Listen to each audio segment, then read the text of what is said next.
novo dar bom dia a todos aqui. Parabenizar a professora Mônica e a equipe responsável pela organização deste evento. É um evento de extrema importância, de extrema relevância, muito bem organizado. Então, professora Mônica, em seu nome, dou parabéns a todos. Parabenizar o professor Luiz Otávio. Eu fiquei muito satisfeito, agradavelmente satisfeito pela abordagem que o professor Luiz Otávio deu ao tema. É uma abordagem eminentemente aplicativa de uma questão jurídica que forçosamente tem um diálogo de natureza multidisciplinar com outras áreas, e é exatamente nessa linha que nós estamos procurando conduzir o mestrado profissional em Direito, o primeiro mestrado profissional em Direito do Brasil. É um desafio enorme definir exatamente qual é o foco que deve ter um programa de pós-graduação estrito sensu, especialmente que tipo de pesquisa um mestrado profissional pode e deve gerar, produzir, o que diferencia um mestrado profissional de um mestrado acadêmico. E, por ora, professor Luiz Otávio, nós temos percebido que a questão aplicativa é um diferencial importante, e a questão aplicativa combinada com a questão teórica também, né? Eu acho que este é um diferencial que nós pretendemos trabalhar bastante. Existe uma disciplina que, por coincidência, sou eu que ministrarei no mestrado profissional, que são arranjos contratuais e societários. Eu vi muitos pontos de contato aqui. Talvez a questão societária seja algo, um adicional em relação ao que eu vi hoje exposto pelo professor. Como é que esses arranjos contratuais, se são puramente contratuais ou eles adotam formas de alianças estratégicas, joint ventures com a parte societária, são temas que eu estou desenvolvendo, preparando para apresentar na minha disciplina. Dito isso, eu acho que os cumprimentos já foram todos dados. Nós temos aqui três panelistas profissionais, professores acadêmicos, policymakers da mais alta qualidade. O professor Araquém Alves de Lima, coordenador geral da Academia de Propriedade Intelectual do INPI, que falará em primeiro lugar sobre formação e capacitação para a gestão da propriedade intelectual na inovação aberta. Em seguida, o professor Fabrício Polido, professor adjunto de Direito Internacional da Universidade Federal de Minas Gerais, doutor em Direito Internacional pela Universidade de São Paulo, que falará sobre interfaces entre plataformas colaborativas de pesquisa e desenvolvimento, propriedade intelectual e inovação aberta. E, finalmente, o doutor Juliano Scherner Rossi, né? Procurador federal, meu colega em termos de simetria estadual, porque eu sou procurador do Estado de São Paulo também, membro da Advocacia Geral da União e mestrando da Universidade Federal de Santa Catarina, que falará sobre inovação aberta na ótica dos aspectos contratuais do setor de defesa aeronáutica e aeroespacial. O pedido é que as participações dos nossos panelistas procurem se ater aí ao tempo de 20 minutos, eventualmente com alguma tolerância adicional, se necessária. Nós estamos um pouco behind the schedule aqui, vamos procurar acertar o passo na medida do possível. Então, eu passo agora, sem maiores delongas, a palavra ao Dr. Araquém, para fazer a sua exposição. Bom, bom dia a todos. Em primeiro lugar, quero agradecer aos organizadores, a professora Mônica, principalmente, que está à frente da coordenação do evento, né? Mas também ao professor Pimentel, né, que é um entusiasta da temática e consegue articular, né, grupos de pessoas, de instituições, tudo para a gente desenvolver essas ações. Então. E dizer da minha felicidade de poder, né, estar aqui nesse ambiente da GV de São Paulo, Direito de São Paulo, para, de alguma forma, contribuir com esse debate, essa discussão, e que vai marcando o início, né, de uma interação, né, que eu espero que seja longa, né, e produtiva no campo acadêmico sobre a propriedade intelectual e suas múltiplas possibilidades, né, de discussão e de produção, envolvendo o campo do direito, da economia, das tecnologias, né, da informação tecnológica, que propriedade intelectual envolve tudo isso, né, e quando se relaciona com inovação, muito mais multidisciplinar ela vai ficando. Né?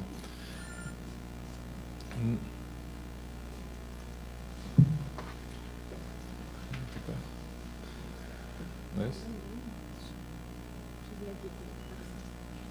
Bom, a minha apresentação, a ideia é falar, né, desse um desafio enorme que existe no campo da inovação. Algumas coisas foi muito bem apresentado aqui pelo professor Pimentel. A complexidade, né, que o ambiente de inovação envolve, né, pela necessidade de interação entre muitas instituições diferentes, com preocupações, com funções, com responsabilidades diferenciadas, né, e que precisam interagir para constituir o que se chama o Sistema Nacional de Inovação. O foco que eu vou procurar dar aqui é da necessidade de uma capacitação específica em propriedade intelectual para interagir, para atuar nesse mundo da inovação, né? E com o desafio ainda maior, que é o da inovação aberta, que tem algumas questões novas que estão sendo colocadas, né? E com desafios também novos. Então, a ideia da apresentação é muito rapidamente fazer uma apresentação do INPI, né? Eu sei que a maioria deve conhecer, todos devem conhecer, mas só para reforçar algumas de suas funções principais, né?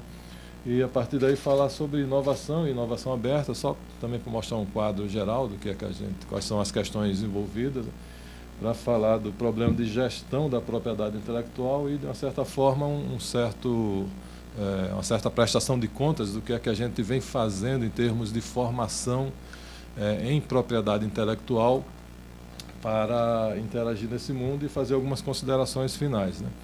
Bom, só rapidamente, o INPI, né, é uma autarquia federal, né, que é vinculada ao Ministério do Desenvolvimento, Indústria e Comércio, né, foi criado aí no final do ano de 1970.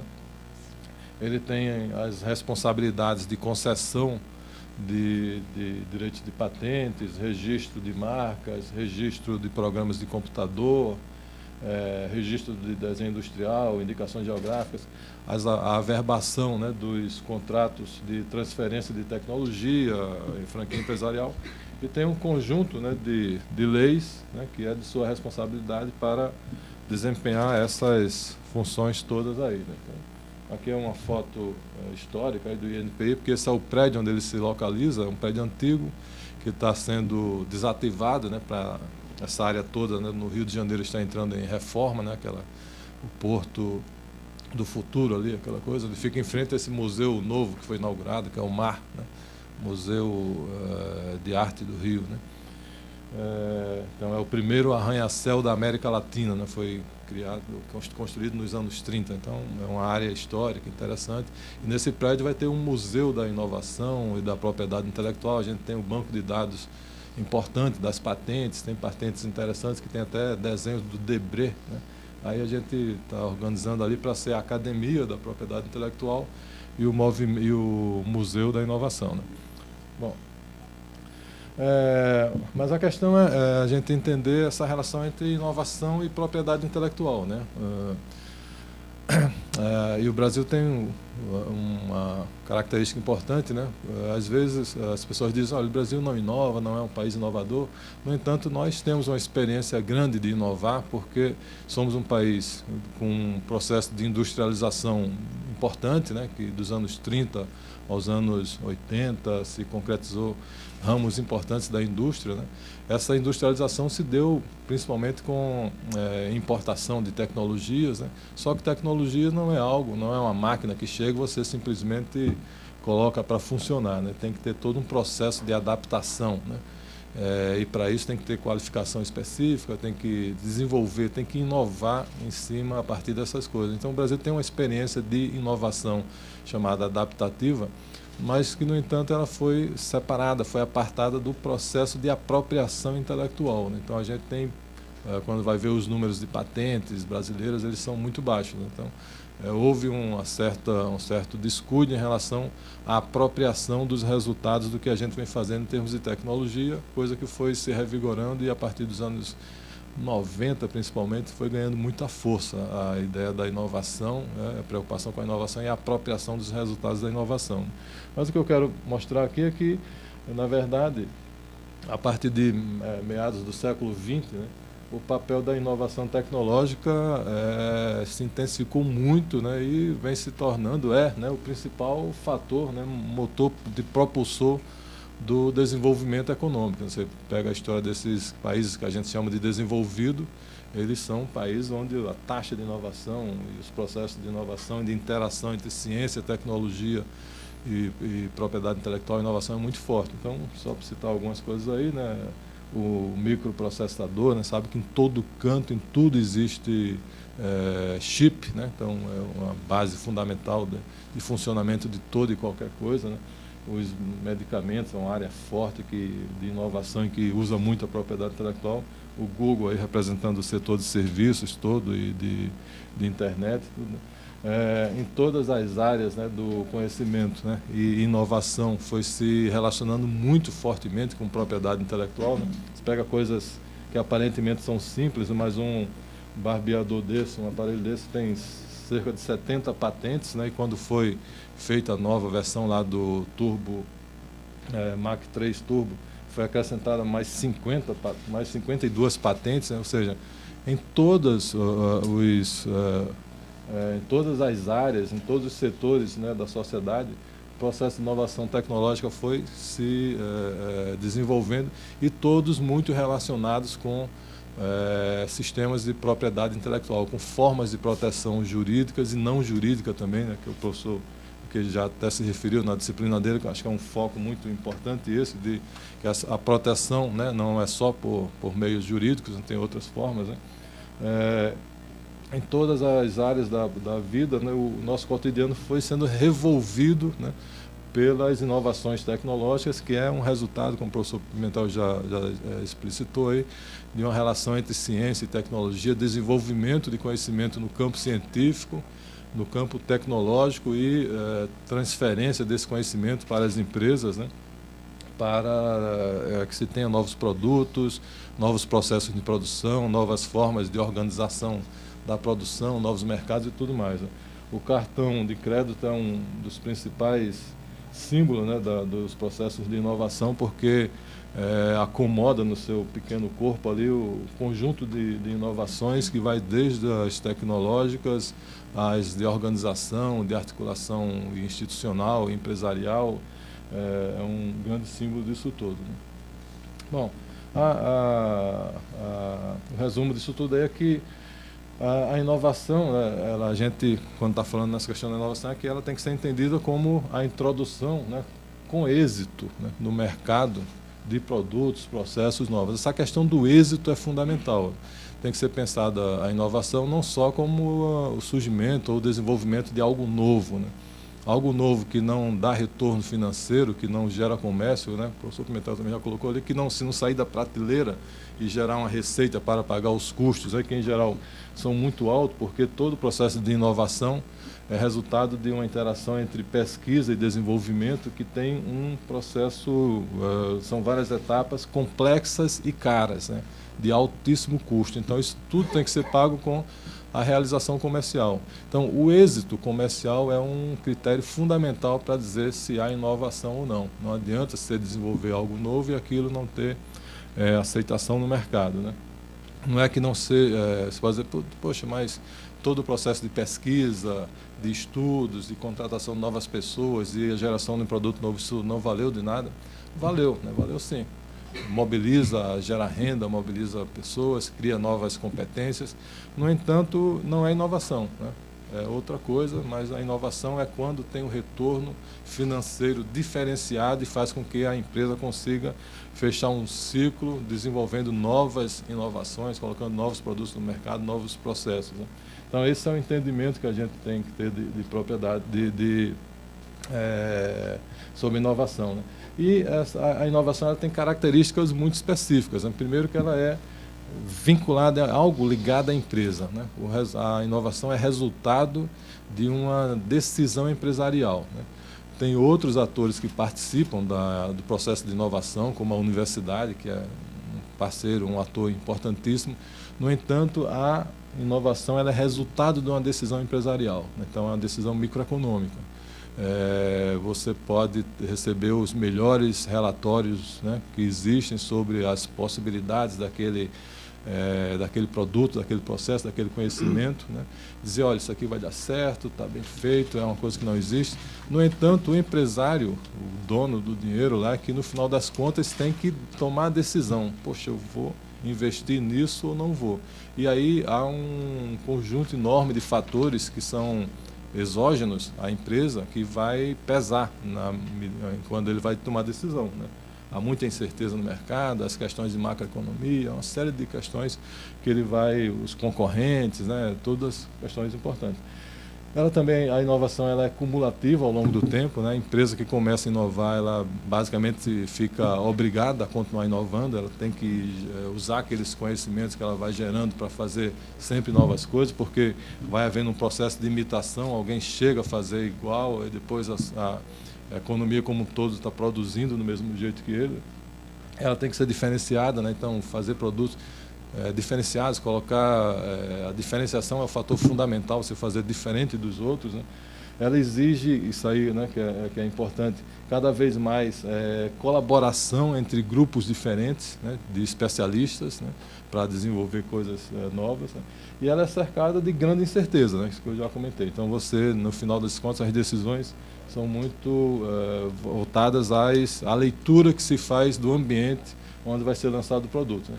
Ela depende de uma série de serviços, que são chamados serviços tecnológicos, que são complexos e diferenciados, para os quais se requer formação e capacitação específica. Então, fazer prospecção, monitoramento e avaliação tecnológica é uma coisa extremamente necessária. Você vai lançar um produto novo, você tem que ter uma noção, né, de que tipo de mercado, que tipo de concorrentes existe ali, que tipo de tecnologias são utilizadas, se aquela tecnologia que você está propondo é uma tecnologia nova ou não é. Então, é necessário ter capacitação para isso, né?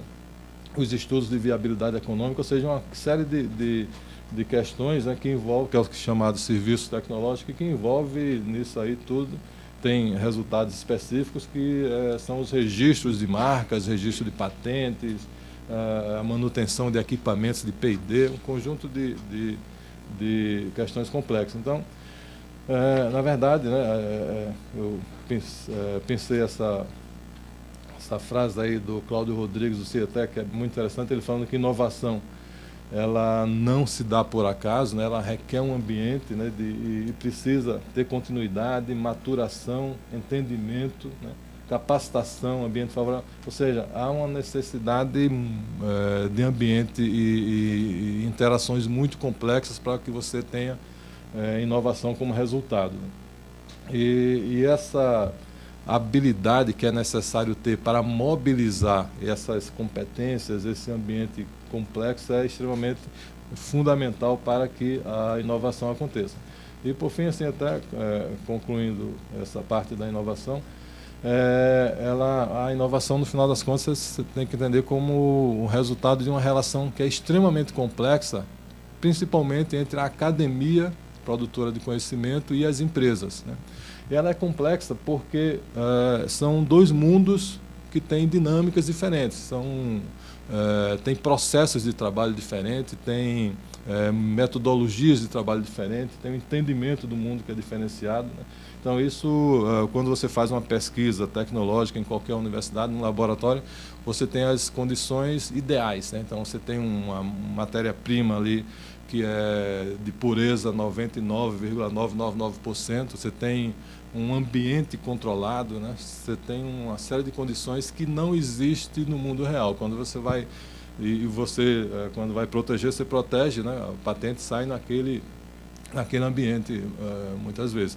E quando você vai colocar em escalas maiores, aí a coisa é totalmente diferente, porque você não tem produtos, matérias-primas com tanta pureza, você precisa fazer numa escala muito maior, então você fazer 10 de uma coisa é fácil, faz, tá? Mas quando vai fazer 100, quando vai fazer 1000, quando vai fazer 10.000, a coisa toda muda, né? Então, e as dinâmicas desses ambientes são muito diferenciadas. Então, é por isso que ela é fundamentalmente uma coisa muito complexa, os ambientes são diferentes. Então, construir essa relação entre o ambiente da academia e o ambiente da empresa é muito difícil, porque cada um tem um prazo, tem tempos diferentes, né? Para a empresa, o tempo é dinheiro. Então, você tem prazo para fazer as coisas. As universidades, né, no ritmo de pesquisa do pesquisador da universidade, às vezes ele tem que fazer um relatório lá de pesquisa, mas às vezes não está tão preocupado com... E ainda mais a universidade tem a função de formar pessoas, então a pesquisa está voltada para a formação, você tem que ir num ritmo diferenciado. Então, esse é o ambiente, né? E é nesse ambiente que surge o problema da inovação aberta, porque a ideia da inovação aberta é que ela é um processo de abertura desse processo de inovação. Você tem as empresas inovando, né? E isso aqui foi tirado lá de uma apresentação do Bruno Rondani, que é do Open Innovation Center do Brasil, né? Ele diz, olha, a inovação aberta é o processo de abertura, né, da inovação, desde a geração do conhecimento até a comercialização, né? Mantendo um fluxo constante, né, entre as fronteiras da firma, suas fontes de inovação e mercados. Ou seja, é uma abertura nesse processo complexo para a colaboração entre outros entes, ou uma colaboração mais constante, né? E ele fala que o processo, que os fatores que foram decisivos para que houvesse essa abertura, né, do sistema de inovação, foi primeiro o aumento da mobilidade da mão de obra qualificada, né? Que antes, assim, a ideia do Open Innovation é que você tem a empresa fechada desenvolvendo todo o processo de geração de conhecimento, buscando o conhecimento lá numa universidade ou num outro fornecedor, um produtor de conhecimento qualquer, né? E ela desenvolvia todo o processo por conta própria. Então ele disse, olha, mas aí teria mão de obra qualificada para isso.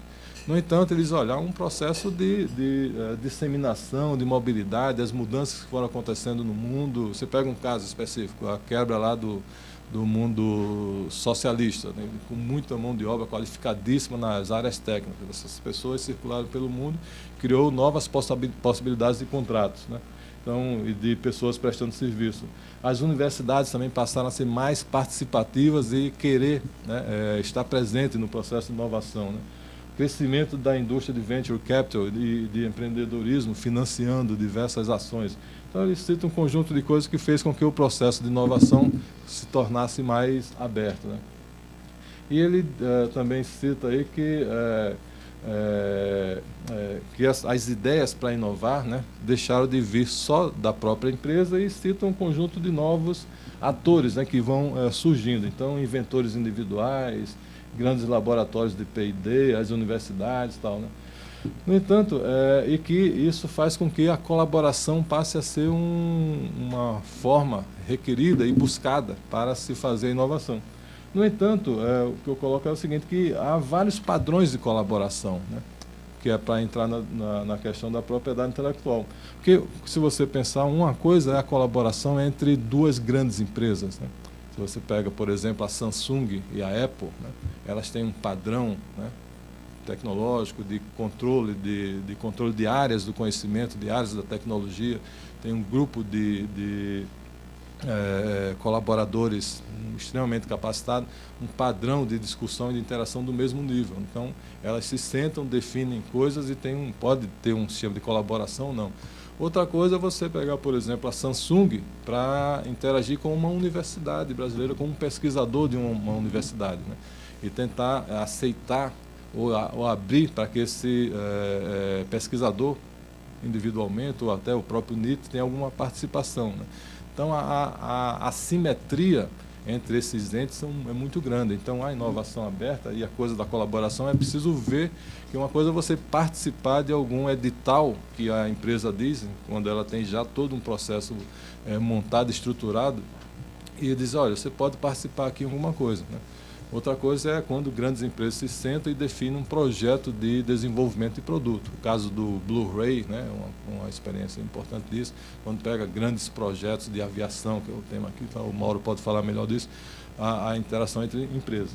Então isso é muito complicado e o fundamental, o importante disso é você ter muito claro, para fazer a colaboração nesse nível,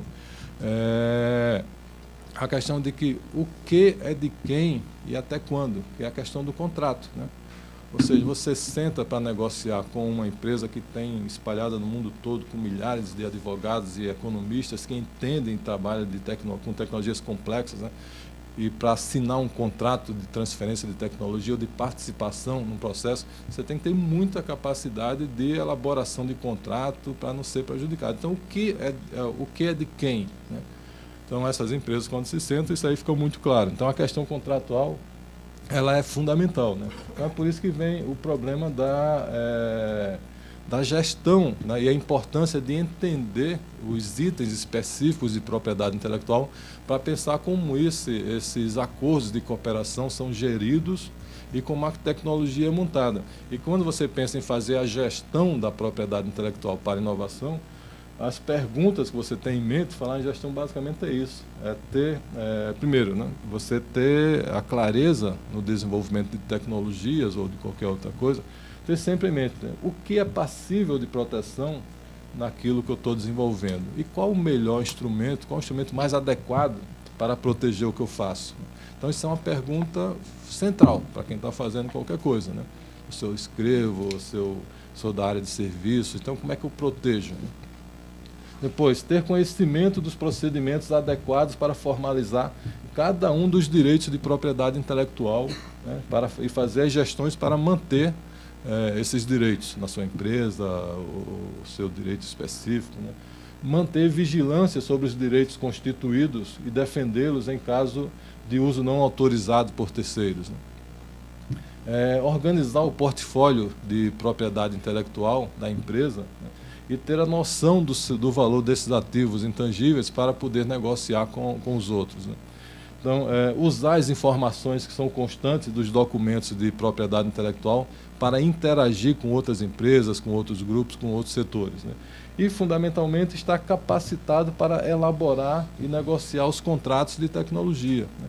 Então, essa capacitação, né, tanto da empresa como dos grupos de produtores de conhecimento, tecnologia, ela tem que estar muito clara para você interagir no mundo onde as negociações envolvendo tecnologias e ativos intangíveis são crescentes, elas são complexas, né, são difíceis de fazer uma métrica, de mensurar, né. Então, isso é que é o importante. Assim, o ambiente da inovação é um ambiente extremamente complexo, envolve uma simetria muito grande entre os atores, e isso aí são, a nosso ver, as questões que são fundamentais de serem pensadas. Eu não vou passando, eu sei que já estou bastante avançado no tempo. Tem uma série de questões importantes que podem ser buscadas nos documentos de propriedade intelectual que ajudam ao ator entender os outros que estão presentes numa negociação. Então, se você senta para negociar com a Samsung, você tem que ter o mínimo de conhecimento sobre o que ele tem, o que ele coordena, os mercados. Então, os documentos de patentes, por exemplo, possibilita um conjunto enorme de informações, né, que possibilita você fazer cenários, prospecção tecnológica, fazer o monitoramento, né. No entanto, para ir aqui para a parte final, né, o que é que a gente tem feito, né, e qual o papel que o INPI, né, tem prestado para ajudar a esse ambiente da inovação, né? Ou seja, a gente tem se preocupado em organizar um sistema de capacitação e um sistema de colaboração entre produtores de conhecimento para entender melhor a propriedade intelectual e fazer com que os atores no Brasil, principalmente as empresas, as universidades, consigam participar desse esforço mundial de inovação, principalmente da inovação aberta, porque tem criado possibilidades de participação em diversos fóruns, né, de tecnologias importantes. Então, o INPI montou um planejamento estratégico com essa ideia de firmar o INPI como uma entidade produtora de conhecimento sobre propriedade intelectual, né? E isso aí se deu fundamentalmente em função da Lei da Inovação, que quando você vê a Lei da Inovação, ela define lá o que é uma ICT, né, uma instituição científica e tecnológica, e define também o que são os núcleos de inovação tecnológica. E diz que os núcleos de inovação tecnológica é mandatório, ou seja, as universidades, né, as ICTs, como está definido, são obrigadas a constituírem seus núcleos de inovação tecnológica. E quando você vai ver as competências que são colocadas para esses núcleos, são todas vinculadas à propriedade intelectual, né? Então, zelar, né, pela proteção das criações, licenciamento, inovação, transferência de tecnologia, avaliar e classificar os projetos que estão em andamento nas universidades para viabilizar a patenteabilidade, fala do inventor independente, proteção das criações, ou seja, fala de um conjunto de atribuições, né, para as quais as universidades, naquele momento, não tinham a competência adequada para fazer. Então, ou seja, gerir uma política de inovação e de propriedade intelectual. Evidente, você tinha pessoas, né, em alguma universidade, uma e outra, que trabalhavam já com isso, mas você não tinha uma competência instituída para constituir os núcleos de inovação tecnológica. Então, nós fomos montando alguns cursos, né, que foi a ideia de um planejamento estratégico que a gente desenvolveu, de constituir um centro de formação e educação em PI e também um centro de pesquisa, né, usando propriedade intelectual. Isso aí foi aceito pelo nosso ministério e foi incorporado numa resolução própria, né, do MIDIC, para constituir nossas atribuições. E, em função disso, a gente foi montando desde 2005, 2004, alguns cursos, né? Montou uma estrutura de curso básico, intermediário, avançado e algumas oficinas práticas, né, sobre redação de patente, informação tecnológica, transferência de tecnologia, com o objetivo de formar nas universidades as pessoas que fossem constituir esses núcleos de inovação tecnológica, ou seja, compor um conjunto, uma categoria de gestores para lidar com essa questão da propriedade intelectual. Esses cursos a gente implementou no Brasil todo, né, são os números aí dos resultados, né, desde 2005 até o ano passado. E o ano passado a gente já começou, esses cursos são presenciais, né, de 40 horas, e a partir do ano passado a gente começou a trabalhar com o ensino à distância, né, um novo aprendizado que estamos tendo, para constituir um conjunto de informação que seriam necessárias, né, todos saberem, conhecer o que é proteção intelectual, o que alcance tem, o que é diferenciar a patente da marca, do desenho industrial e tudo mais, né?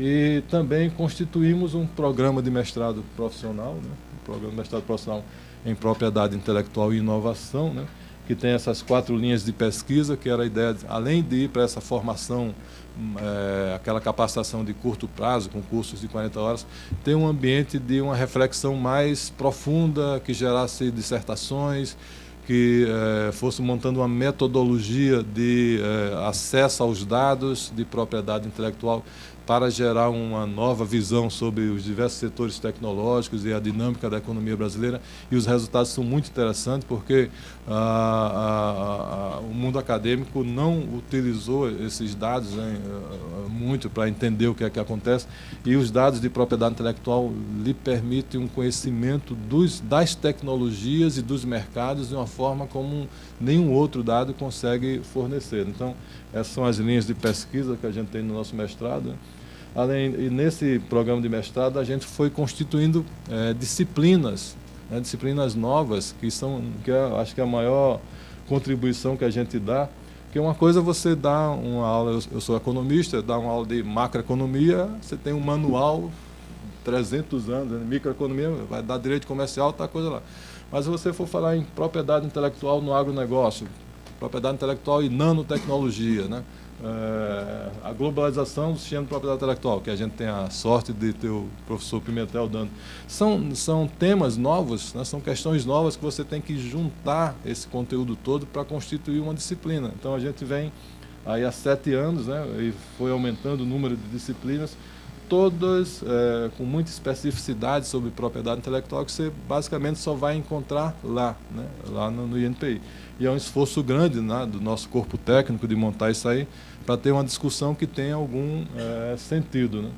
Nisso a gente já está aí na 7ª turma, né? Tem 60 dissertações já desenvolvidas, né? E a coisa também mais recente, que é o doutorado, que foi aprovado pela CAPES, né? Foi uma coisa muito boa, né? Porque é o primeiro doutorado fora de uma universidade, né? E a CAPES fez um parecer muito legal, dizendo que é estratégico para o Brasil você entender de propriedade intelectual, discutir, aprofundar, ter teses, né, sobre isso, e que o único lugar onde era possível fazer é lá no INPI, por conta dessa competência que a gente foi acumulando nesse campo da formação, da educação, né, da geração de trabalhos, né? E isso tudo feito com muitas parcerias, né, com várias universidades, né? Não é um trabalho só nosso, mas a gente tem coordenado isso, que é muito importante. Bom, para finalizar, que eu acho que eu passei bastante da hora aqui, só fazer essas reflexões aí sobre as funções da propriedade intelectual, né? Em geral, a gente sempre foca mais na questão da proteção do conhecimento, né, e das inovações. E esse é realmente, de fato, um papel um papel fundamental da propriedade intelectual. É você proteger os novos desenvolvimentos, o novo conhecimento. Isso aí é fundamental, todo mundo já sabe. Mas outra função extremamente importante é o de fonte de informação relevante, fonte de informação estratégica para a tomada de decisão e para desenvolvimento de políticas públicas, né? Então, se você quiser saber a estrutura de qualquer mercado, o desenvolvimento de qualquer tecnologia, a propriedade intelectual, as patentes principalmente, ela tem informações extremamente importantes. Então, antes de tomar qualquer decisão de investimento, se tiver essa capacitação, essa formação para analisar a sua área, né? Não, vou entrar no mercado tal. Então, vai para tentar conhecer esse mercado. Propriedade intelectual tem informações que são extremamente relevantes para a tomada de decisão. E para montar política pública e para saber que tipo de tecnologia você incorpora, como é que você faz. Tal. Terceiro, é o fator de atração de investimento, né? Você pode, imagina que alguém que vai investir aí $1 bilhão em qualquer negócio, esse investidor vai chegar numa universidade, num grupo de pesquisa, aí o grupo de pesquisa vai mostrar para ele, olha, está vendo esse papel aqui com uns gráficos, umas anotações, umas equações e tal, isso aqui vai dar um resultado técnico X ou Y. Aí o sujeito vai olhar e diz, poxa, pode ser, tudo bem, sei lá, tal. Mas se você mostrar um papel que é um título, né, de propriedade intelectual, que é uma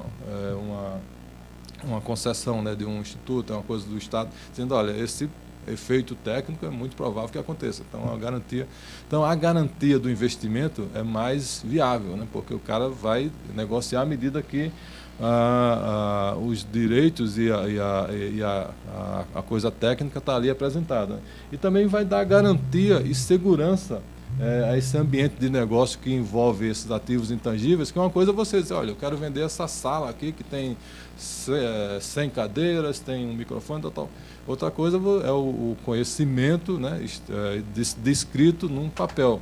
Então, a patente, né, no caso, e outros ativos, vai dar essa segurança para o investimento, à medida que os direitos estão ali bem delimitados e bem estabelecidos. Então, esses são as reflexões principais. E, por último, para finalizar mesmo, é que com essas atividades de ensino e pesquisa que o INPI vem desenvolvendo, a gente tem dado uma contribuição que eu acho que é importante, à medida que disseminamos, né, um quadro conceitual sobre o que é proteção do conhecimento, o que é transferência tecnológica, que ajuda no ambiente de interação e colaboração entre os diversos atores. Então, a universidade consegue falar com a empresa sabendo do que é que está se tratando. Bom, era isso. Me desculpe, eu sei que avancei bastante no tempo aí.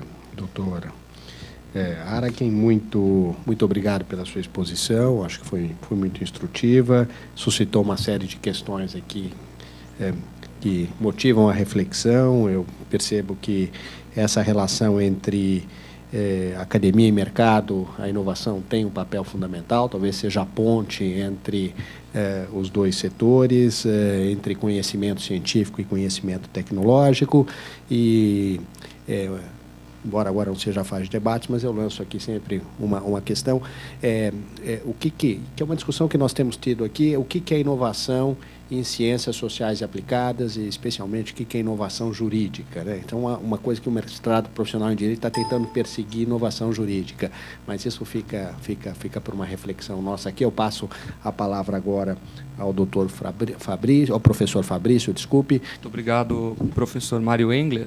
Primeiramente, eu gostaria de agradecer o convite formulado pela professora Mônica Ghisi, colega de vários anos e também colega de co-orientação, que nos tornou sempre muito próximos, para além da relação acadêmica, mas sim por uma relação de amizade que vem se construindo nesses anos. E também é uma grande satisfação de compor esse painel com o professor Araken e também com o Dr. Juliano Rossi, que hoje conheci, e que trazem a discussão sobre temas que parecem ser de uma agenda comum de todos aqueles que aqui participam desse cenário. E muito me alegrou poder ouvir o professor Pimentel nas palavras que nos antecederam, trazendo a sua vivência, a sua prática na área da transferência de tecnologia, propriedade intelectual, reflexo do belo trabalho que desenvolve o professor na Universidade Federal de Santa Catarina. E isso é muito recompensador para todos que estão aqui, sobretudo pela necessidade de discutir os temas em torno da propriedade intelectual, não apenas da propriedade intelectual em si mesmo, isolada, mas antes as potenciais, as situações em que a propriedade intelectual, os direitos de propriedade intelectual interagem com essas novidades e também com a proposta desse evento, que é justamente desenvolver os aspectos relacionados aos arranjos de pesquisa e desenvolvimento, redes colaborativas, plataformas colaborativas em pesquisa e desenvolvimento, inovação aberta e a interação com os direitos de propriedade intelectual. É claro que cada palestrante traz para a audiência uma visão distinta e uma forma de pensar sobre o tema conforme sua experiência, sua prática e as suas opções de pesquisa. E eu, então, decidi justamente estruturar essa apresentação como um paper que eu ofereço ao nosso grupo, e acredito que essa seja a principal função de um workshop, de um seminário como este, um tempo reduzido e justamente pela limitação que nos é apresentada. Por isso, a minha ideia, quando eu busquei examinar justamente as questões relacionadas à inovação aberta, propriedade intelectual nas redes colaborativas em pesquisa e desenvolvimento, foi justamente oferecer uma visão sobre a minha experiência de pesquisa e também prática na consultoria da advocacia, né, já que tenho essa vivência precedente ao ingresso à área da universidade, especialmente a Universidade Federal de Minas Gerais, meu recente espaço, para examinar como a inovação aberta revolucionou, em certo modo, como hoje ela é conhecida. É claro que ela não é novidade no cenário da colaboração empresarial, mas ela revoluciona, de certo modo, no momento em que nós nos encontramos, as formas pelas quais o direito vê essas relações. Então, não seria possível apenas examinar os arranjos contratuais em pesquisa e desenvolvimento, porque pesquisa e desenvolvimento é a fase originadora, inicial de qualquer estratégia empresarial no campo da inovação, ou seja, ela é o ponto de partida pela qual as empresas, a indústria como um todo, origina os produtos e processos inovadores, e que torna justamente esse trabalho um pouco mais desafiador, porque não é apenas examinar na perspectiva da propriedade intelectual, mas sim o direito como um todo. E essa tarefa de quem examina tanto da perspectiva de jurista, como também como aquele que prevê as questões relacionadas a consultoria, a prevenção de litígios e demais aspectos que giram e gravitam em torno desse problema que aqui nós examinamos: as redes colaborativas de pesquisa e desenvolvimento, inovação aberta e propriedade intelectual. Isso passa, então, do campo da propriedade intelectual e vai para as áreas do direito das obrigações, dos contratos, da propriedade como um todo, a propriedade intelectual, e da responsabilidade. Examinando um pouco, talvez, de uma visão que a análise econômica do direito permite fazer, direito resumido em contratos, em propriedade e responsabilidade integram justamente os pilares da construção normativa e como a análise econômica pode auxiliar. Mas eu nunca fui um grande entusiasta da análise econômica do direito. Eu preferi sempre optar por analisar as questões em blocos e como esses modelos, se assim nós podemos resumir, ou categorias, interagem entre si. E nesse campo, todos esses campos específicos, quer dizer, nesse problema em especial, todos esses campos específicos se interrelacionam. De um lado, os contratos, os arranjos contratuais, as obrigações. De um lado, a propriedade intelectual em si e a responsabilidade. Então, isso nos forma justamente críticos desse tema e ele permite traçar algum plano de análise dessa questão, que é o objeto da apresentação. Então, esse meu trabalho, esse paper, que eu acredito que seja o produto dessa apresentação, ele se dividiu em 4 partes. A primeira discutindo o contexto da inovação aberta e a sociedade global do conhecimento e como a atividade empresarial inovadora e inventiva ali se insere. Então, primeiro ponto de partida é sempre entender o contexto ou campo de aplicação. Não tem como estudar qualquer tema isolado sem contextualizá-lo. O segundo, uma transição de modelos e paradigmas clássicos da inovação e a interação com os direitos de propriedade intelectual. E ali identificar o papel da pesquisa e desenvolvimento como justamente fase do processo inovador. E segundo, os modelos normativos. E aí a minha preocupação, contratos, propriedade e responsabilidade nesse contexto, envolvendo as partes interessadas. E aí identificar esses sujeitos, como a apresentação do professor Pimentel antecipou, é fundamental. Quem são as partes nesses arranjos? Quem são os principais interessados diretamente nas relações contratuais, proprietárias e de responsabilidade?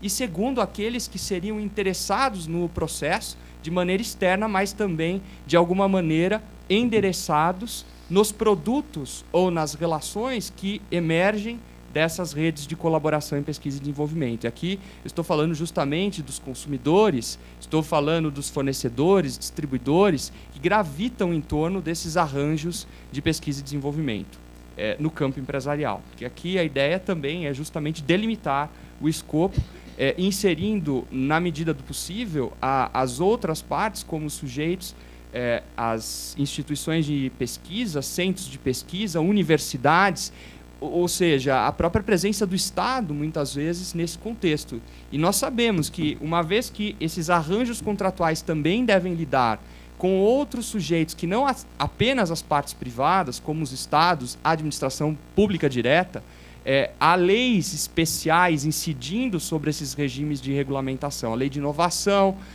a lei das licitações e toda a regulamentação em matéria de administração pública, federal, estadual, municipal, que muitas vezes acaba, de certo modo, interagindo ou se sobrepondo sobre os esquemas de regulamentação contratuais que nós conhecemos classicamente. Então, esses modelos normativos relacionados às plataformas de colaboração ou colaborativas de pesquisa e desenvolvimento são fundamentais e assim devem ser analisados. E, por fim, as interações críticas dos direitos de propriedade intelectual em redes de colaboração em pesquisa e desenvolvimento e inovação aberta, que me pareceram também fundamentais. Essas interações críticas são preocupações de quem tanto é estudioso ou pesquisou em torno dos direitos de propriedade intelectual e a sua relação com a tecnologia, e também daqueles que trazem consigo uma bagagem na advocacia consultiva empresarial internacional em torno dos arranjos relativos à pesquisa e desenvolvimento e transferência de tecnologia. Essa proposta de dividir dessa forma a apresentação Então, entre identificar qual que seria o papel das redes de colaboração em pesquisa e desenvolvimento na inovação aberta, como hoje ela se manifesta, observando um pouco do passado, do presente e do futuro, nessa ideia linear, cronológica, que me parece fundamental, para entender um pouco essa transição de modelos, e que eu entenderia também como paradigmas, de um lado, daqueles arranjos tradicionais, convencionais, em torno da propriedade intelectual, e as novas modalidades de arranjos contratuais, proprietários e de responsabilidade no campo das redes de colaboração em pesquisa e desenvolvimento. E é elementar pesquisa e desenvolvimento, porque se ela não se origina, quer no ambiente empresarial propriamente dito, industrial, quer no ambiente público, nas universidades, nos laboratórios, não há sequenciamento, não há aperfeiçoamento do processo inovador. Isso é fundamental. É claro que aqui nós não teríamos tempo, por exemplo, para destrinchar as possíveis situações em que a pesquisa e desenvolvimento se dá no campo da pesquisa básica ou pesquisa aplicada, mas em todas elas a propriedade intelectual, quer pela proteção patentária, quer pela proteção por topografia de circuitos integrados, pela proteção por desenho industrial, por direitos de autor, programas de computador, ela sempre resultará em preocupações que são aquelas em torno da melhor ou do melhor arranjo, da melhor gestão desses direitos no contexto das atividades em torno da pesquisa e desenvolvimento, ou do compartilhamento, por exemplo, de resultados emergentes ou resultantes dessa atividade originadora que é pesquisa e desenvolvimento. É o pontapé inicial. E há estatísticas muito interessantes que eu colho, por exemplo, da OCDE, da OMP, da Unesco, que trazem à consideração essas principais evidências de como, no campo da pesquisa e desenvolvimento, os arranjos contratuais, proprietários e situações, categorias de responsabilidade das partes envolvidas são cada vez mais inovadores. Há evidências trazidas pela OCDE que me pareceram muito importantes. Eu sempre trabalho com os relatórios, com os números, isso certamente estará espelhado no meu paper, e que os últimos anos testemunharam uma elevação significativa no processo de colaboração internacional e doméstico entre instituições, empresas e outros atores, elevando o número de publicações científicas especificamente dedicadas à pesquisa e desenvolvimento. E aqui eu ainda não estou preocupado com a monetização, ou seja, não estou preocupado com o produto comercial, é algo econômico. O econômico não se confunde com o comercial. Isso é muito significativo nesse contexto. E essa elevação do número de coautoria na participação em pesquisa e desenvolvimento, que também se reflete no número exponencial de coinvenções patenteadas nos países membros da OMP e OMC, e também que formam estatísticas de patentes, talvez sejam indicadores bastante significativos nesse contexto. E há uma dificuldade muito grande para mapear as áreas específicas em que esses dados emergem no campo da pesquisa e desenvolvimento. Há setores que são setores com alto grau de visibilidade ou transparência nesses dados, como, por exemplo, o setor eletroeletrônico, informático, e outros em que isso acontece em menor medida, como o farmacêutico, por uma série de razões. Então, essas estatísticas, elas nos permitem observar que existe um entrelaçamento, existe um aumento exponencial dessas plataformas colaborativas que as tornam internacionais. Então, a minha também proposta de análise é sempre olhar na ordem global a construção dessas plataformas e como elas vão se gerir, se administrar do ponto de vista legal. E aí, por isso, minha preocupação em torno dos contratos, da propriedade intelectual e das responsabilidades das partes nesse contexto. A prevalência de parcerias em P&D em setores fundamentais, como das informações ou comunicações, tecnologias da informação, biotecnologia, que mostraram também essa relação. E aí é uma novidade, porque muitas vezes setores que não se conversavam tradicionalmente tiveram que adaptar os seus contratos para justamente adequar e atender às demandas de P&D naquela área. Um exemplo clássico: imagine um engenheiro conversando com um biólogo, né, nas suas respectivas competências, um engenheiro de produção com um biólogo, tendo que trabalhar aspectos da pesquisa e desenvolvimento na área da biotecnologia. E, lógico que sempre os economistas, os advogados, vêm tomar parte nessa relação, e aí esse trabalho conjunto acaba resultando em arranjos bastante inovadores do ponto de vista contratual e também na propriedade intelectual. Há uma tendência também de terceirização de pesquisa e desenvolvimento e contratos de pesquisa no mundo. Essa ideia de outsourcing em pesquisa e desenvolvimento também gerou novas demandas contratuais e, por sua vez, litígios específicos em torno tanto da titularidade dos direitos decorrentes da atividade inventiva, inovadora, em P&D, e também aspectos relacionados à transferência de tecnologia. Nós não podemos dissociar essas duas vertentes nesses casos. As partes, muitas vezes, acabam entrando em conflitos nessa parceria.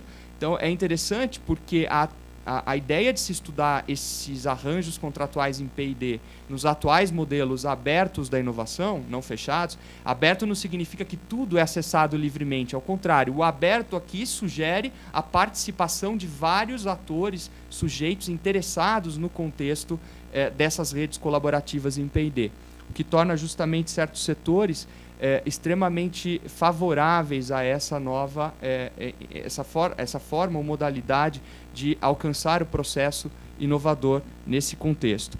Então, isso vai mostrar justamente a importância. E segundo, que também há um número elevado de coinventores que são revelados pelos dados do PCT, do Protocolo de Washington sobre cooperação em matéria patentária, mostrando esse entrelaçamento e tentando nos evidenciar qual seria o mapa da distribuição da propriedade patentária e de propriedade intelectual, de outras formas da propriedade intelectual, no campo da pesquisa e desenvolvimento nesse contexto. E que também ainda a colaboração entre empresas para pesquisa e desenvolvimento e certos setores estratégicos, e aqui nós tivemos já uma primeira provocação, que é o setor aéreo, e aeronáutico, mostra essa tendência de concentração, muitas vezes, das atividades de pesquisa e desenvolvimento na indústria, mas ela também existe em interação com a universidade, com os laboratórios públicos em outras áreas. E há modelos que, tradicionalmente, historicamente, resultaram nesse contexto. O modelo antigo, que me provocou também um estudo mais detalhado desses arranjos, eu sempre entendo que a preocupação seja examinar esses contratos e como eles se justificavam no modelo de inovação fechada. Casos interessantes como a colaboração empresarial histórica e extremamente, a Karen poderia nos ajudar, extremamente controvertida no setor de telecomunicações nos Estados Unidos, que levava a discussões em direito concorrencial, em direito regulatório, nas grandes e gigantes das telecomunicações, a AT&T e Bell, que mostraram e deram talvez uma primeira formatação a esses acordos de colaboração em pesquisa e desenvolvimento, que eram acordos que, em geral, traziam cláusulas restritivas para as partes. Esse era o arranjo clássico. Cláusulas restritivas para as partes, exclusividade, seletividade, não concorrência, divisão dos royalties decorrentes da exploração da patente, muitas vezes alcançada de forma conjunta e, portanto, em co-invenção, e também cláusulas relativas à transferência de tecnologia, propriamente dita, entre as partes. Esse modelo ele foi, de certo modo, perdendo razão de ser no contexto da inovação aberta. Não só pelo alargamento, eu poderia usar a expressão subjetivo, quer dizer, mais partes envolvidas nos arranjos contratuais, os contratos se tornam complexos, há coligação de contratos nesse campo especial, e aqui o direito das obrigações, também já mencionado pelo professor Mário Engler, é nota fundamental na análise desses arranjos, se tornou muito mais significativo no quadro desses arranjos das redes de colaboração em pesquisa e desenvolvimento. E também porque, se nós olharmos um direito internacional da propriedade intelectual, a forma como a propriedade intelectual é regulada no plano internacional também não oferece um espaço, eu diria, indutor ou conducente com os novos arranjos nas contratuais, proprietários de responsabilidade, nas redes de pesquisa e desenvolvimento, por uma razão muito óbvia. Porque o regime clássico de proteção da propriedade intelectual, que é edificado sobre as convenções de Berna, Paris e o Acordo TRIPS, mais recentemente, se concentra muito na preocupação, não só, evidentemente, da aquisição e manutenção dos direitos de propriedade intelectual, patentes, marcas, direitos de autor, programas de computador, como também na ideia do registro. O registro dos direitos de propriedade intelectual se torna uma garantia para a empresa no processo de inovação, porque ela entende que muitas vezes, se ela buscar proteção patentária depositando os pedidos de patente, isso conferiria maior segurança à atividade inovadora e inventiva no campo empresarial, que também vai refletir já na fase originadora de pesquisa e desenvolvimento. Isso também tem que ser reconsiderado quando nós olhamos para o cenário atual, que eu chamaria de presente e futuro, da propriedade intelectual nas redes colaborativas de pesquisa e desenvolvimento, porque esses arranjos contratuais são abertos e a forma, muitas vezes, de gestão dos direitos de propriedade intelectual não se dá apenas na concepção clássica dos registros, quer dizer, mais patentes depositadas nos escritórios de propriedade intelectual nos países membros da OMP e da OMC. Estou falando OMP e OMC por causa das convenções de Berna e de Paris, que os países são membros, e também da OMC no que diz respeito ao Acordo TRIPS, de que são partes dos países que têm obrigações multilaterais relacionadas à proteção dos direitos da propriedade intelectual, patentes, marcas, invenção, e também em relação à aquisição e manutenção desses registros nos países. Os escritórios que se encarregam disso. E as partes têm todos os instrumentos pelas leis domésticas para buscar a proteção. Só que talvez esse modelo, e aí aqui eu já vou ao caminho final, eles se tornam obsoletos diante das necessidades que as redes de pesquisa e desenvolvimento hoje enfrentam, sobretudo quando os novos arranjos, que são arranjos e são modalidades contratuais antigas, mas elas, ao se confrontarem com a participação de múltiplas partes e interessados, e aqui, tanto no que diz respeito a uma colaboração horizontal entre institutos ou centros de pesquisa, universidades, empresas, entre si, e vertical, institutos de pesquisa, centros de pesquisa, universidades, empresas e os interessados, os distribuidores, fornecedores e os clientes finais, os consumidores, temos aí novas preocupações em torno desse arranjo complexo que passa a ser a conjugação dos contratos, da propriedade intelectual em si e das responsabilidades das partes.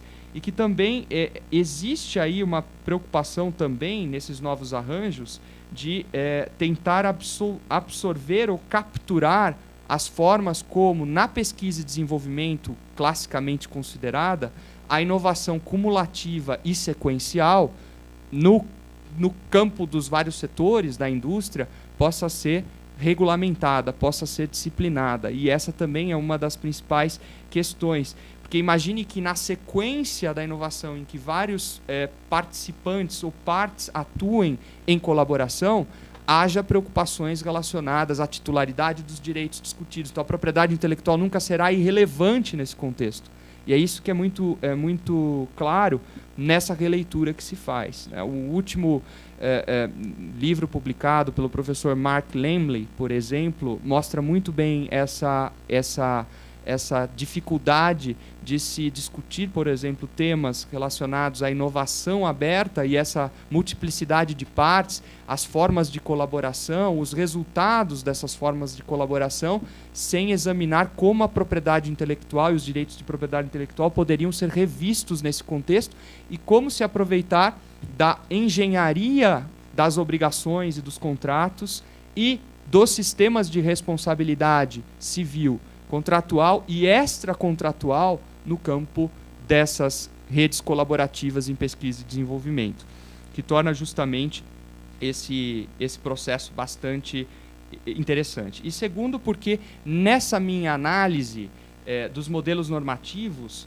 os contratos de licenciamento de direitos de propriedade intelectual, subcontratação, cessão, contratos de P&D propriamente dito, joint ventures, eles se tornam basicamente uma peça de uma grande estrutura ou engenharia para que essas redes de P&D possam ser melhores reguladas no contexto de inovação aberta, porque há vários interesses em jogo. E se na arquitetura das relações jurídicas e dos modelos legais adotados pelas partes, os interesses variados não forem contemplados, na minha visão, há tendência irreversível para desequilíbrio dos poderes em torno desses arranjos e também para os litígios. Então, numa perspectiva um pouco mais preventiva, a ideia é de se evitar, né? E assim, terminando essa minha exposição, algumas preocupações vão estar nesse meu trabalho, que são justamente de enfrentar os novos mecanismos baseados em ferramentas de internet que examinem como a pesquisa e desenvolvimento em rede, P&D, na indústria, nos espaços ou na esfera pública, institutos de pesquisa, universidade, possam ser organizados. Porque essa é uma tendência atual, muitas vezes direcionada pelas demandas dos principais endereçados, os sujeitos finais, os clientes, os distribuidores, financiadores. Então, é claro que nesse campo, sem falar em crowdsourcing e as novas estratégias justamente de produção e desenvolvimento não estariam aqui em consideração. E novos arranjos de contratos de gestão dos direitos de propriedade intelectual que sejam modelos mais adequados para disciplinar pesquisa e desenvolvimento e compartilhamento dos resultados e benefícios decorrentes da atividade central. Então, esse é o quadro eu diria, de revisão, ou melhor, de recontextualização da forma como o direito, nas suas várias estruturas, propriedade, contratos e responsabilidades, vai orientar o trabalho de pesquisa e desenvolvimento em rede, em colaboração. E isso provoca e sempre torna muito mais instigante o trabalho de se escrever e de se discutir em torno desse tema que parece ser o objeto dessa nossa parceria, dessa nossa colaboração.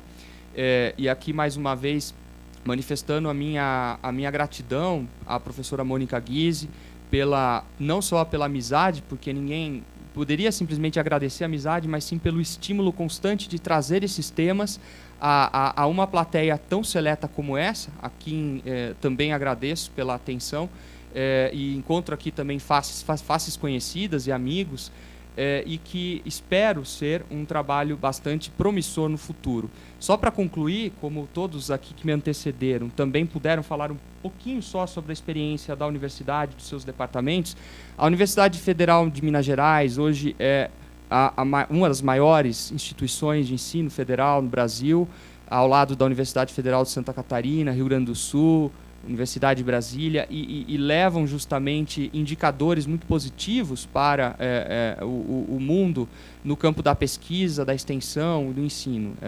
E no caso específico da UFMG, nesse campo que nós estamos aqui estudando, nós temos não só a linha de pesquisa Estado, Relações Transnacionais e nas fronteiras da inovação e tecnologia, em sede de pós-graduação em Direito, mas também em cotutela com a Universidade de Estrasburgo e a Universidade de Barcelona, na Europa, que trazem essa possibilidade de abertura também internacional a esse projeto inicial que nós nos dedicamos. E também o mestrado profissional em inovações biofarmacêuticas, conduzidos por um bloco de unidades dentro da Universidade Federal de Minas Gerais, e que permite esse trabalho também de explorar a propriedade intelectual em várias de suas frentes.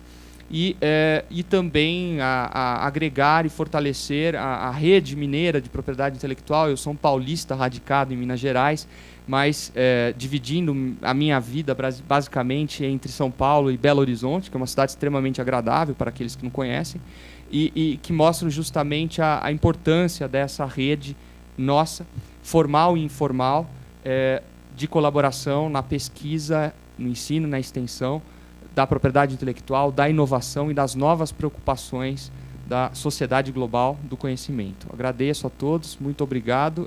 Estou à disposição para perguntas e, eventualmente, quaisquer outras orientações após o término das nossas aulas. Obrigado. Fabrício, muito obrigado pela sua apresentação. Eu noto que o professor tem uma capacidade analítica, de estruturação de raciocínio e uma preocupação em fazer uma pesquisa contextualizada com a realidade, compreender o contexto de aplicação para depois trabalhar reflexões jurídicas importantes para esse contexto. Essa combinação é extremamente importante, acho que mostra uma mente, um intelecto muito privilegiado e aberto a essa multidisciplinariedade. Parabéns por isso. Acho que o professor está sendo modesto quando diz que está apenas produzindo um paper. Eu acho que isso mais se aproxima de uma tese de cátedra, de titularidade. Está muito bem estruturado o raciocínio. Fica aqui o registro da nossa ansiedade para poder tomar conhecimento desse trabalho quando ele estiver disponível. Então, eu passo agora a palavra ao doutor Juliano, que falará sobre inovação aberta, aspectos contratuais no setor de defesa aeronáutica e aeroespacial, pedindo perdão para encarecer a necessidade aí de tentarmos respeitar os 20 minutos. Muito com a palavra, doutor. Obrigado, professor Engler. Obrigado, professor Engler. Bom dia a todos. Eu gostaria de iniciar minha fala agradecendo a organização, professor Pimentel, professora Mônica Guise, professor Mário Engler pelo convite. Eu fiquei muito contente, um pouco apreensivo também, mas contente principalmente. Mais contente depois de ouvir as palestras e espero que possa pelo menos contribuir com alguma coisa. Meu nome é Juliano Scherner Rossi, eu sou procurador federal, aluno do mestrado do programa de pós-graduação da Universidade Federal de Santa Catarina e integrante do grupo de pesquisa em propriedade intelectual e transferência de tecnologia. O professor Pimentel é o coordenador. Eu, antes de passar propriamente ao tema do seminário, eu gostaria de explicar ou detalhar um pouco para vocês o tema da minha pesquisa e que, na verdade, vai orientar a exposição que eu vou fazer a seguir. O meu tema de pesquisa diz respeito à escolha do parceiro. Nós estamos falando em indústria de defesa, o governo tem um papel proeminente e o governo escolhe parceiros. Esse processo de escolha deve ser um processo, no mundo democrático, pelo menos deve ser um processo racional, um processo que possa ser justificado, e essa justificação passa por obediência a certos critérios. E o direito deve, pelo menos assim acredito, contribuir ou fornecer esses critérios para que essas escolhas sejam feitas. Dentro de um esquema de inovação aberta, nós temos desde a decisão da pesquisa até o produto no mercado. Institucionalmente, isso pode ser conduzido de diversas maneiras. A partir do momento em que nós adotamos um sistema de inovação aberta, vocês perceberão que as paredes, digamos assim, desse funil são permeáveis e cada vez que uma dessas setas cruza essa película, nós somos obrigados o direito, de certa forma, vai ser obrigado a regular esse tipo de relação com os atores externos. Isso pode ser mais complexo à medida em que, em vez de nós termos um único funil com esse modelo, nós temos modelos de cooperação, coparticipação, coautoria, em que eles se sobrepõem. Então, realmente, como enfatizado antes aqui, esses modelos contratuais, esses arranjos podem ser bastante complexos.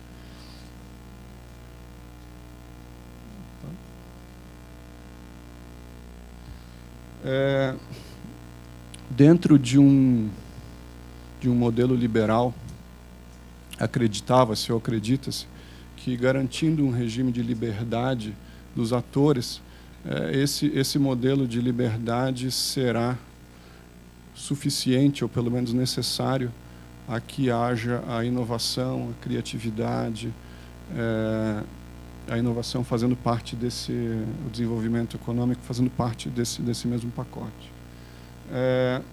Verifica-se, por outro lado, que, em razão, em particular, da importância da tecnologia hoje e de como o desenvolvimento tecnológico acontece, o simples modelo de garantia de liberdades não parece suficiente, porque nós temos um ambiente que exige, geralmente, grande investimento. Investimentos exigem capacidade de organização, existem investimentos, exigem pessoal qualificado para poder trabalhar com isso, e nem sempre o modelo, digamos, liberal clássico é capaz de garantir esse tipo de desenvolvimento. O governo passa a ter, então, uma grande importância, não apenas como fomentador, mas especificamente, ou em muitos casos, como próprio financiador e desenvolvedor de tecnologia, especialmente aquelas que o mercado está menos interessado. E o caso clássico seria o da saúde, de doenças tropicais, por exemplo, né, que a indústria farmacêutica não parece desenvolver ou parece estar interessada em outros campos mais lucrativos.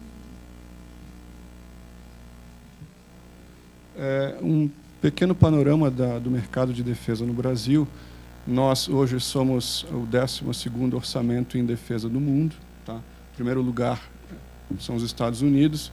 Eles não apenas são o primeiro lugar, mas eles são o maior, eles sozinhos respondem por mais da metade do orçamento da defesa no mundo, ou seja, percebam que existe uma assimetria muito grande com todos os demais países. Mas isso já foi diferente. No passado, na década de 80, nós chegamos a ser o 8º orçamento do mundo em defesa. O professor Pimentel enfatizou, nessa época, na década de 80, houve uma concorrência internacional muito interessante, muito relevante para nós. Nós perdemos na Arábia Saudita vários veículos de combate, um deles o tanque Osório. O tanque Osório teve, no quesito técnico, ele superou os modelos americanos, franceses. Questões estratégicas acabaram definindo a escolha da Arábia Saudita, não foi o produto brasileiro, mas isso, de certa forma, revela que houve um padrão de excelência tecnológica comparável ou excedente em tecnologia dos países desenvolvidos.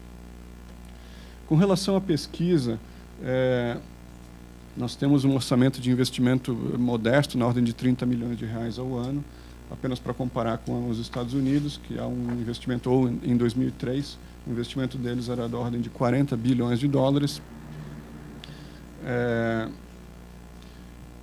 Perto do total global do orçamento da defesa, o nosso orçamento de pesquisa e desenvolvimento ele é um orçamento modesto.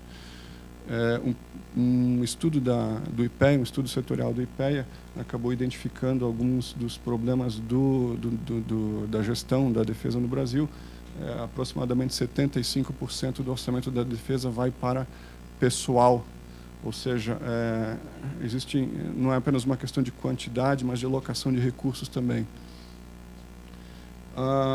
Nós temos um marco jurídico, um marco jurídico recente, uma lei do ano passado, a lei 12.598, que estabelece as diretrizes a respeito das compras feitas pelo Estado, não apenas das compras, mas também já trazendo para a palestra como os diversos atores podem se correlacionam nesse ambiente de mercado.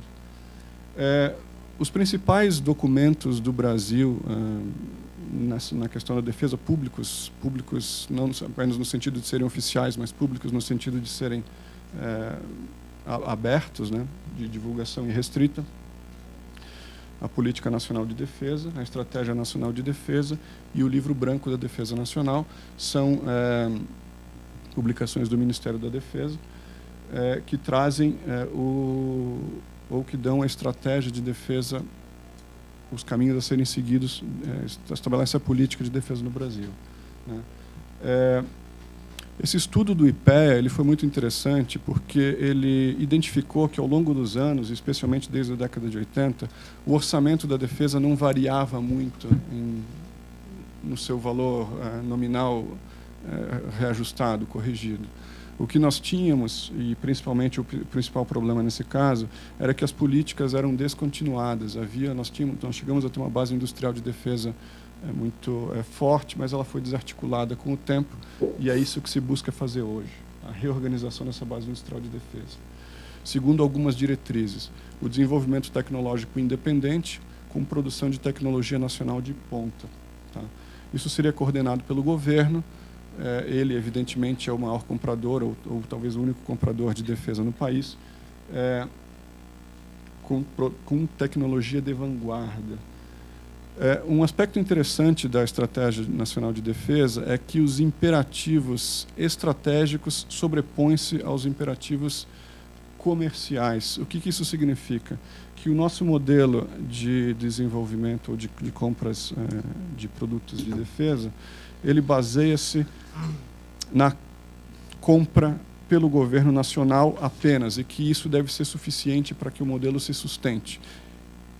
Vai-se buscar mercados no exterior para os produtos brasileiros, mas eles não podem, a indústria nacional, a base, não pode depender das compras exteriores para poder se manter. A produção estatal, e eu coloquei o termo supletiva, em retrospectiva não me parece talvez o termo mais adequado nesse caso, ele significa que o governo, ou a produção industrial, a produção intelectual de desenvolvimento na área de defesa, será de ponta, e será assim até que isso seja economicamente viável para que o parceiro privado possa, a partir daí, cuidar da produção. Então, ele é centrado especificamente ou especialmente nos institutos de tecnologia estatais, sempre com essa visão de futuro de que eles devem passar à iniciativa privada assim que forem economicamente viáveis.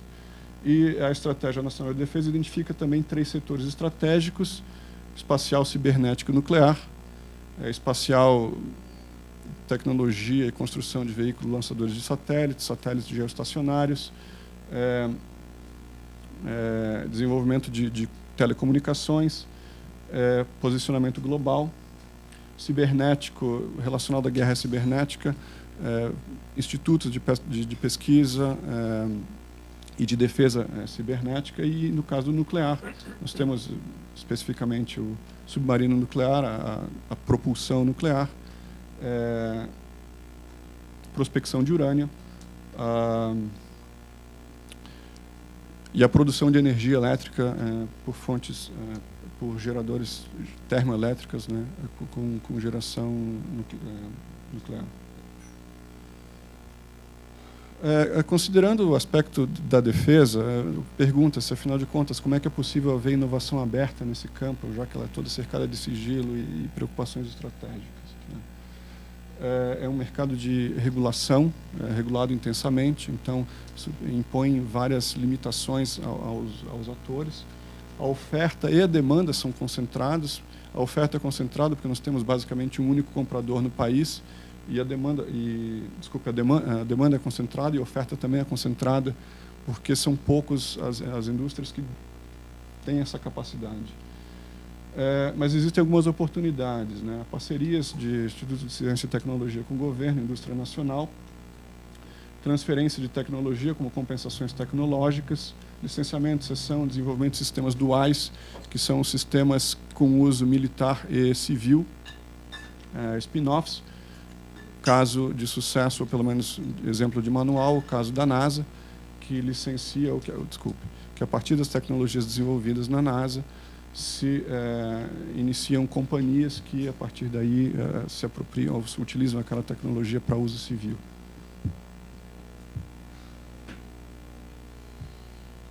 Existem alguns limites à autonomia privada nesse caso. A exploração e a cessão da patente são condicionados à prévia autorização governamental. Existem algumas questões internas relativas ao governo com relação à implementação dessa cláusula legal aí, mas isso é uma diretriz legal. Isso abrange a transferência de tecnologia. Bom, a lei não estabelece limitação nesse particular. Os contratos teriam que cuidar, justamente por conta disso, os contratos devem cuidar de garantir essa abertura que a lei, pelo menos, não põe obstáculo. Algumas cláusulas exorbitantes. A criação ou alteração de PED, Produto Estratégico de Defesa, que envolva ou não o país, isso é regulado, né? E a capacitação de terceiros em tecnologia para produtos estratégicos de defesa, isso também é matéria de regulação.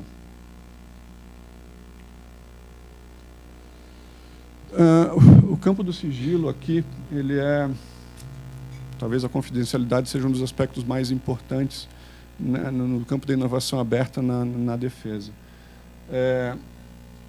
Os pedidos de patente e depósito, eles têm caráter sigiloso e é proibido o depósito no exterior, salvo autorização governamental. Como dito anteriormente, existem alguns aspectos internos de encaminhamento que ainda não foram plenamente resolvidos, mas essa é uma diretriz legal e os contratos devem estar preparados para isso. A lei prevê também a segregação, que é um aspecto que não consta da lei de inovação, segregação para pesquisa, projetos, desenvolvimento, produção e industrialização de produtos ou sistemas de defesa.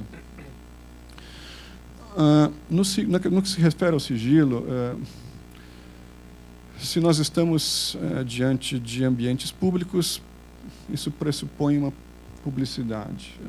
Em defesa, sigilo. Bom, o instrumento pelo qual o governo se comunica com a sociedade, um dos instrumentos é o edital. O edital vai detalhar o objeto da pesquisa, financiamento, parceiros. Mas, ao mesmo tempo, quem monitora, é possível o monitoramento da pesquisa, de como a pesquisa se desenvolve por meio do monitoramento desses editais. Então, o ideal seria que não houvesse editais. Mas o fato é que a lei prevê que eles existam, então existe um aspecto aí de discussão dentro do TCU a respeito do que pode ser publicado, do que deve ser confidencial. Aquele acórdão do TCU, um acórdão de 2009, ele diz peremptoriamente que a cláusula de confidencialidade é incompatível com os contratos administrativos. Esse acórdão trata de um caso interessante com relação à usina de Belo Monte. O Operador Nacional dos Sistemas, se eu não estou enganado, contratou uma das empreiteiras da obra, não é Andrade Gutierrez, é a Odebrecht, se eu não estou enganado,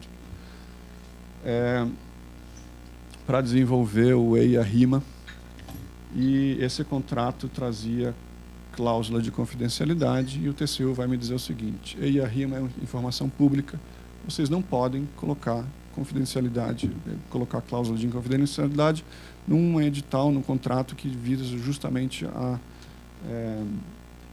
publicidade. O EIA-RIMA deve ser de conhecimento público.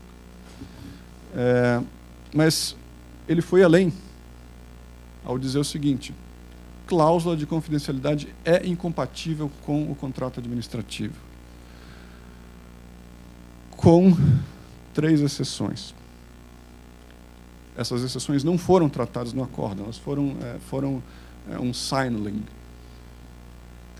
Segurança nacional, investigações policiais e casos genéricos em que haja necessidade de sigilo. Então, quer dizer, em tese, existe abertura para cláusulas de confidencialidade nos contratos administrativos, mas não há precedente no TCU. A licitação, a Lei 12.598 estabeleceu a licitação como regra, mas as exceções vieram especialmente na Lei de Licitações. A nossa Lei de Licitações, ela é uma lei que foi ela está num contexto um pouco antigo, se é que eu posso dizer dessa forma. Ela tem uma preocupação muito forte, ela está num contexto de legitimação pelo procedimento, ou legalidade pelo procedimento. O procedimento, a licitação é boa quando ela obedece aos parâmetros estabelecidos, ao procedimento, que tem foco especialmente no controle contábil, ou seja, ver se o documento se encaixa naquilo que está previsto em lei, quer-se crer que isso seja uma boa licitação, mas boa não no sentido jurídico, boa num aspecto geral. Boas licitações no sentido jurídico podem ser más licitações no sentido econômico. Então, existe uma abordagem um pouco mais moderna hoje, com a emenda constitucional da 19, que tratou da eficiência no serviço público. Houve uma modificação, isso aos poucos veio sendo agregado à lei de licitações, mas não há uma lei nova, né? Houve as emendas. Então, digamos assim, com o tempo foram se agregando exceções ao princípio da licitação, pontualmente, especificamente. Bom, qual é o problema disso? Nós saímos de um modelo de controle total para um modelo de discricionariedade total, se é que eu posso chamar dessa forma, que com um déficit de transparência muito grande. Então, nós temos isso é algo a avançar na lei de licitações, mas, do ponto de vista do mercado de defesa, nós temos várias exceções que, em tese, permitem que a licitação seja dispensada e, em especial no caso da tecnologia, da inovação, a construção dos ambientes especializados e cooperativos de inovação está à margem, ou está dispensada da licitação. Temos agora o problema do déficit de transparência. Com relação à seleção do parceiro privado, a Lei 12.598 traz alguns... Não são balizas, são algumas preferências, né? As empresas nacionais para produtos estratégicos, os bens produzidos no país ou com conteúdo nacional, transferência de propriedade intelectual ou participação na cadeia produtiva a instituições de ciência e tecnologia ou empresas nacionais. É possível contratos seriam concessões, no caso, né? Pesquisa e desenvolvimento por meio de concessões administrativas, que é um instituto ainda pouco desenvolvido. Eu, por exemplo, não conheço casos de concessão administrativa para pesquisa e desenvolvimento, mas a concessão administrativa seria uma espécie de concessão de serviço público em que o governo seria o destinatário final. Eu, como exemplo, darei o caso das prisões, o dia que os governos resolverem privatizar, entre aspas, evidentemente, as prisões, será provavelmente por um modelo de concessão administrativa. A lei não baliza critérios, nós precisamos de critérios democráticos, transparentes para a escolha desses parceiros. Esse é o objeto da minha pesquisa. Mas, em tese, se seguirmos o modelo clássico positivista, nós estamos no campo da discricionariedade. Isso vale não só para o juiz da decisão judicial, mas se considerarmos que não há, pelo menos eu penso que nesse caso, uma diferença qualitativa entre o executivo, que deve executar as leis, e o juiz, quando decide um caso concreto, ambos devem aplicar a lei. Existe um ambiente de discricionariedade. Quando se fala em déficit de transparência, eu estou preocupado com dois aspectos em particular: a corrupção e a ineficiência. Eu tenho um caso em particular, eu tenho pouco tempo para poder terminar, mas eu vou mencionar rapidamente. A Itália, depois das operações Mãos Limpas, editou uma lei chamada Lei Merloni, muito parecida com a nossa, de licitações. O Conselho Europeu, com base nas diretivas 17 e 18 de 2004, acabou criando um modelo, um quadro único de licitações para toda a União Europeia, e a Itália foi obrigada a mudar. Quando ela fez isso, chegou-se a seguinte... Bom, espera aí. Nós tínhamos um modelo focado no controle contábil, agora nós temos um modelo europeu que é diferente, que é focado na defesa da concorrência. O objetivo dos dois modelos é o mesmo, nós queremos os melhores contratos, mas os mais melhores não no sentido jurídico, mas melhores no sentido econômico. Nós queremos contratar mais e melhor.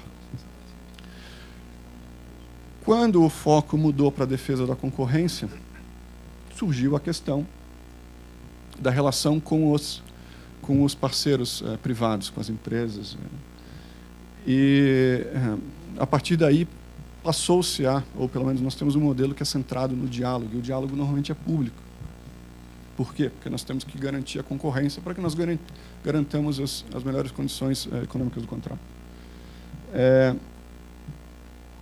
Se nós estamos num ambiente de sigilo, nós, ao mesmo tempo, estamos restringindo informação, e, em tese, estamos restringindo concorrência, o que faz com que, em tese, nós não tenhamos, talvez, os melhores contratos.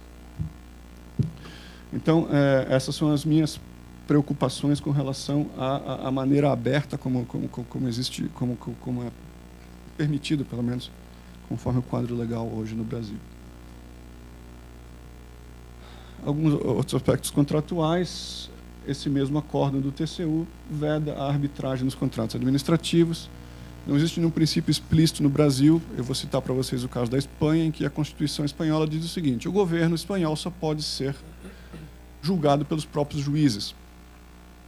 Isso é expresso lá, não é expresso aqui. Eu quero crer que isso acabe servindo como baliza para, apesar de não estar expresso, que acabe servindo como baliza para todas as análises que o TCU vem a fazer com base nesse princípio que não é explícito aqui, mas parece servir de guia.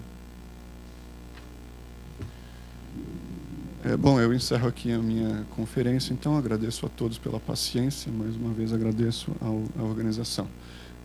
Os meus e-mails estão aí, aqueles que quiserem continuar se comunicando comigo, eu fico à disposição de todos. Obrigado.